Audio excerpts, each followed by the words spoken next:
Kung ganito yung sasakyan nyo mga boss, kayo na yung mag-change oil. Madali lang naman yan.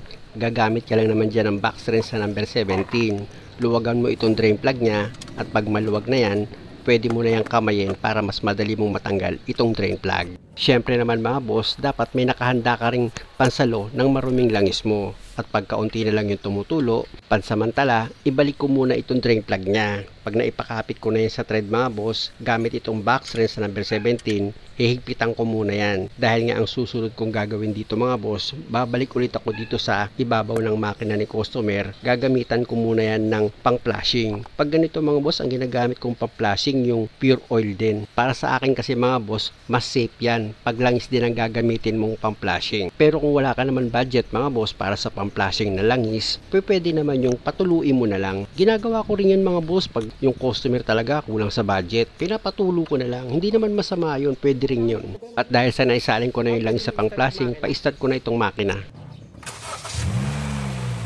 Pag napa-start nyo itong makina mga boss, hindi nyo na kailangan niyang i-revolusyon. Hayaan nyo lang siyang umaandar na naka-idle. At pag na-consume nyo na yung 5 minutes, switch off nyo na itong makina. Okay. Tapos, balik ka ulit dito sa ilalim ng sasakyan mo. Siyempre naman, para i-drain mo ulit yung ginamit mong langis na pang-flashing. Gamit itong box wrench sa number 17, luwagan mo ulit itong drain plug. At pag naluwagan mo na yan, gaya ng dati mga boss, kamayin mo na yan para mas mabilis mong matanggal itong drain plug. At ang diskarte dyan, pag natanggal mo na itong drain plug, na habang nagpapatulo ka ng langis dito sa makina mo, pumunta ka na dito sa oil filter para hindi sayang yung oras, mas mabilis kang matapos sa ginagawa mo. Gagamit ka naman dyan ng oil filter wrench. Luwagan mo na itong oil filter. Ayan mga boss yung ginagamit ko. Pag maluwag na yan, syempre kakamayin ko na ulit yan para tuluyan ko na matanggal itong lumang oil filter. At pag natanggal nyo na itong lumang oil filter, bago nyo ilagay itong bagong oil filter mga boss, yung o-ring yan, pahiran nyo muna ng langis. At syempre, yung pagkakabitan nyo ng bagong oil filter, mahalaga na mapunasan nyo muna yan bago nyo ilagay itong bagong oil filter. Sa paghigpit naman ng oil filter mga boss, kinakamay ko lang yan. Unang-una, maliit lang naman itong oil filter. Kayang-kaya ng gripping yan. Pero pag hindi nyo kaya, pwede nyo gamitan yan ng oil filter wrench nyo. Sa paghigpit, dapat yung tama lang. Tapos balik ka na ulit dito sa oil pan mo. Punasan mo yung pagkakabitan mo ng drain plug.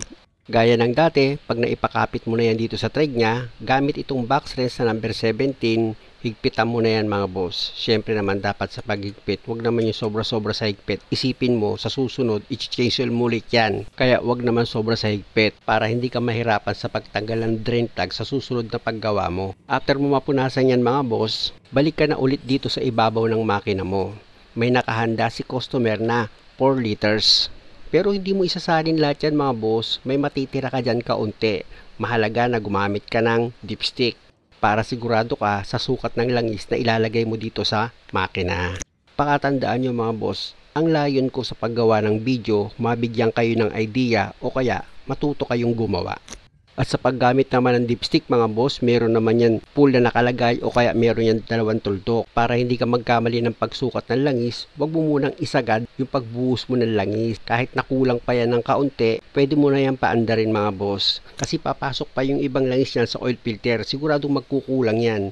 Kaya ang diskarte, pa-start mo muna itong makina. At after ng ilang minutong umaandar itong makina mo, switch off mo na yan. Tapos maghintay ka ulit ng ilang minuto, tsaka mo ngayon sukatin dito sa dipstick itong langis mo. Pag kulang yan, tsaka mo ngayon dagdagan para ma-final mo na yung pagsalin mo ng langis. O di ba mga boss, kung ganitong klase yung sasakyan nyo, kayang-kaya nyo yung gawin. At kung may natitira pa kayong budget, pwede nyo na ngayong palitan itong air filter nyo. Madali lang yan, nakaklip lang naman yan. Iangat nyo lang yung dalawang clip nyan para matanggal sa pagkakalak itong cover. Tsaka nyo ngayon tanggalin itong lumang air filter. At syempre naman, punasan mo muna itong loob ng air filter housing mo bago mo ilagay yung bagong bili mong air filter. Tsaka mo ngayon isunod sa ilalagay itong cover ng air filter housing mo. Siguraduhin mo lang maayos yung pagkakalapat nitong cover para hindi ka mahirapan pag nilagay mo na itong dalawang clip na maglalak dito sa cover ng air filter housing mo. Siguro naman mga boss nakakuha kayo ng idea. Muli maraming salamat sa panonood. Huwag nyo naman sanang kalimutang mag-subscribe sa channel ko. Salamat!